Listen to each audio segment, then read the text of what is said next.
में कैलाशनाथ नाम का एक बहुत धनवान ब्राह्मण रहा करता था। कैलाशनाथ के पास बहुत धन था, परंतु उसे अपने धन पर बिल्कुल भी घमंड नहीं था और उससे जितना हो सकता था वो अपना धन गरीबों में और उनकी सहायता करने एवं जानवरों की मदद करने में खर्च करता था। इसी वजह से गांव के कुछ ठग और चोर अक्सर ही उसके धन पर नजर जमाए रहते। एक रोज की बात है, कैलाशनाथ मंदिर से घर लौट रहा था। तभी अरे पंडित जी, इतना सामान लेकर घर जा रहे हो क्या? लाइए, कुछ मदद किए देता हूँ मैं। नहीं बेटा, धन्यवाद, मैं खुद चला जाऊंगा, मेरा तो ये रोज का काम है। इतना कहकर कैलाशनाथ आगे बढ़ जाता है और ठग अपने मित्रों के साथ ब्राह्मण को ठगने की योजना बनाते हैं और अगले दिन सुबह कैलाशनाथ के घर पहुंच जाते हैं। ओ पंडित जी, अरे सुनिए तो, हमें आपकी मदद चाहिए। जी यजमान, कहिए, मैं आपकी किस प्रकार सहायता कर सकता हूँ? पंडित जी, आज से 1 महीने पहले हमारे 6 घोड़े मर गए थे, जिसकी वजह से हमारी आजीविका रुक गई और हमारी स्थिति सड़क के भिखारी की तरह हो गई। पिछले 1 हफ्ते से अन्न का एक दाना भी मुंह में नहीं गया। दिन ब दिन हमें गरीबी घेरती जा रही है। अब आप ही हमारी मदद कर सकते हैं। जी पंडित जी, हमें 6 घोड़े तो नहीं, लेकिन अपनी जीविका फिर से शुरू करने के लिए कम से कम 2 घोड़े तो लगेंगे ही ना। लेकिन अब हमारे पास खाने तक के लिए रुपए नहीं बचे हैं। अगर आप घोड़े लेने में हमारी सहायता करें तो कुछ वक्त के बाद हम आपके रुपए सूद समेत लौटा देंगे। मुझे खुशी होगी आपकी मदद करके। कितनी अच्छी बात है कि आप अपनी फिर से आजीविका शुरू करेंगे। तो बताइए, आपको कितने रुपए लगेंगे? मैं आपको अभी दिए देता हूँ। जी 90,000, इतने में हमारे 2 घोड़े आ जाएंगे और हमारी आजीविका भी शुरू हो जाएगी। आप लोग थोड़ा सा रुकिए, मैं अभी रुपए लेकर आता हूँ। कैलाशनाथ ठगी आदमियों की बातों में आ जाता है और उनके लिए रुपए लेने अंदर जाता है। उस वक्त दोनों ठग आपस में बात कर रहे होते हैं। अरे भाई, इस कैलाशनाथ को तो उल्लू बनाना बड़ा ही आसान था, तुरंत ही हमारी बातों में आ गया। हाँ भाई, अच्छा है, पर मैंने सुना है कि कैलाशनाथ के पास बहुत सारा धन है, तो हमारी इतनी ठगी में इसका कुछ नहीं होगा।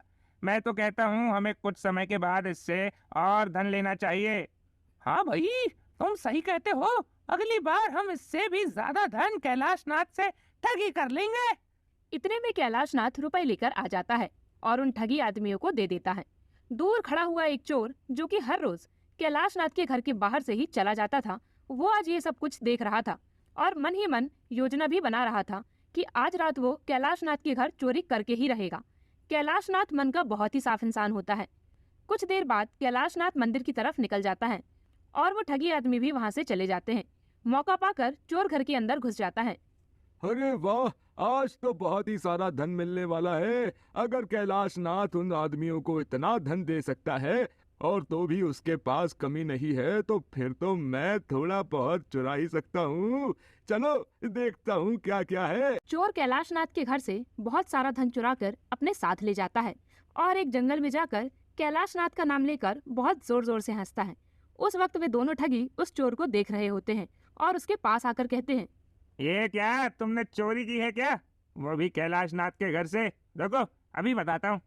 अरे तुम मुझे क्या बताओगे, मैंने अपनी आंखों से तुम दोनों को देखा है कैलाशनाथ के साथ ठगी करते हुए। मैं तुम दोनों को बहुत अच्छे से जानता हूँ। तुम्हें कोई घोड़े वोड़े नहीं लेने थे, तुमने झूठ बोलकर कैलाशनाथ से रुपए लिए हैं।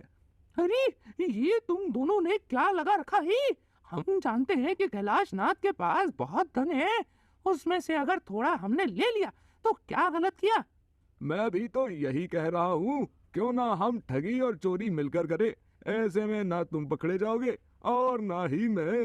हाँ हाँ, तुम्हारी योजना तो बुरी नहीं है। ठीक है, तो आज से हम साथ में काम करेंगे। ठीक है, फिर तय रहा। इस तरह से दोनों ठगी आदमी और चोर आपस में मिल जाते हैं और ब्राह्मण के घर फिर से चोरी करने की योजना बनाते हैं। देखो, हम इतनी जल्दी ब्राह्मण के पास रुपए मांगने नहीं जा सकते, लेकिन तुम तो चोर हो और तुम ब्राह्मण के सामने गए भी नहीं हो, इसलिए तुम चोरी करके और धन ला सकते हो। इसमें हम तुम्हारा पूरा सहयोग करेंगे।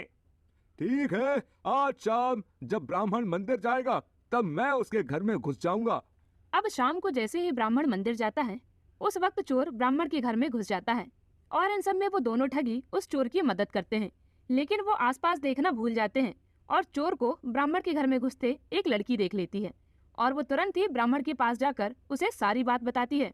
पुजारी काका, जल्दी चलिए, आपके घर में चोर घुसा है। मैंने अपनी आंखों से देखा है, इसीलिए आपको बताने चली आई। आप जल्दी चलिए। क्या तुम सच कह रही हो?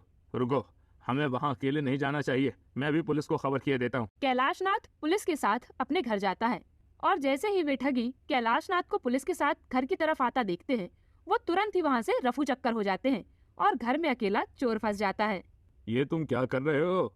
मुझे माफ कर दीजिए, मुझसे गलती हो गई। प्लीज मुझे जेल मत भेजिएगा। तुम्हें चोरी करते हुए शर्म नहीं आती? इतने हट्टे कट्टे आदमी हो, फिर भी चोरी कर रहे हो। पुलिस जैसे ही अपना डंडा घुमाती है, चोर डर के मारे सारी सच्चाई बोल देता है और अपने साथ साथ उन ठगी आदमियों को भी गिरफ्तार करवा देता है। मैंने अकेले ने चोरी नहीं की मालिक, मेरे अलावा 2 और आदमी हैं जिन्होंने कैलाशनाथ जी से ठगी की है। ये सुनकर कैलाशनाथ दंग रह जाता है और सोचता है कि लोग किसी की भलाई का कैसे फायदा उठा सकते हैं। पुलिस उन दोनों ठगी आदमियों को भी गिरफ्तार कर लेती है। ये तूने अच्छा नहीं किया, तूने अपने साथ साथ हमें भी गिरफ्तार करवा दिया। बुरे काम का बुरा नतीजा। तुम लोगों को ऐसे गलत काम नहीं करने चाहिए और ना ही इस प्रकार किसी का भरोसा तोड़ना चाहिए। आखिरकार तुमने किसी का भरोसा तोड़ा तो तुम्हारा भरोसा भी किसी ने तोड़ ही दिया। इसीलिए किसी के विश्वास के साथ विश्वासघात नहीं करना चाहिए। तुम एकदम सही कह रही हो बेटी। मुझे माफ कर दीजिए पंडित जी, आज के बाद मैं कभी भी कोई गलत काम नहीं करूंगा और ना ही किसी के साथ विश्वासघात करूंगा। मैं वादा करता हूँ पंडित जी, मुझे माफ कर दीजिए मालिक। हम भी आपसे वादा करते हैं, हम भी आज के बाद ऐसा कोई काम नहीं करेंगे। मुझे विश्वास है कि आज से तुम लोग मेहनत करके अपना और अपने परिवार का पालन पोषण करोगे, इसलिए मैं तुम सबको माफ करता हूँ। ब्राह्मण कैलाशनाथ उन सबको माफ कर देते हैं और उन्हें जेल जाने से भी रोक देते हैं और उनके लिए आजीविका के साधन भी उपलब्ध कराते हैं। इस प्रकार चोर चोरी करना छोड़ देता है और ठगी ठग करना, और सभी